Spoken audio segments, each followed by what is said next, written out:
ఇటీవల చూసాం మనం. చిత్తూరు జిల్లా జీడి నెల్లూరు కాన్స్టిట్యున్సీలో ఒక గ్రామంలో ఒక పాకకి నిప్పు అంటుకుంది. ఆ నిప్పు సెగ పక్కనే ఉన్న అంబేద్కర్ విగ్రహానికి తగిలింది.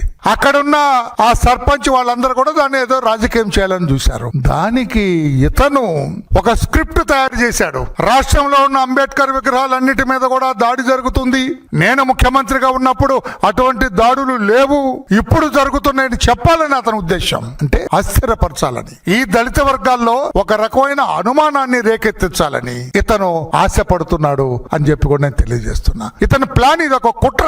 జగన్మోహన్ రెడ్డి గారు ఓడిపోయిన దగ్గర నుంచి కూడా ఈ కూటమి ప్రభుత్వం మీద కుట్ర పన్నుతూ ఉన్నాడు. అతను ఏ ఛాన్స్ దొరికినా కూడా, ఏ అవకాశం దొరికినా కూడా వదలకుండా అతను ఇష్టం వచ్చినట్లుగా అతను మాట్లాడే తీరు, అతని వ్యవహార శైలి, అతని ముఖ కవళికలు ఇవన్నీ కూడా ప్రస్ఫుటంగా కనపడుతున్నాయి.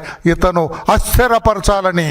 ఏది ఏమైనా my dear friend mister Jaganmohan Reddy, 5 సంవత్సరాల వరకు ఈ ప్రభుత్వాన్ని నీవేమీ కదిలించలేవు. 5 సంవత్సరాల తర్వాత కూడా నేను చెబుతున్నా, భవిష్యత్తు కాస్త కూస్తో తెలిసిన వాడుగా నేను చెబుతున్నాను, భవిష్యత్తులో కూడా ఈ ప్రభుత్వాన్ని నీవేమి చేయలేవు. నీ గురించి, నీ వ్యవహార శైలి, నీ అవినీతి, నీ కుట్రలు, కుతంత్రాలు అన్ని కూడా రాష్ట్ర ప్రజలందరికీ కూడా తెలుసు.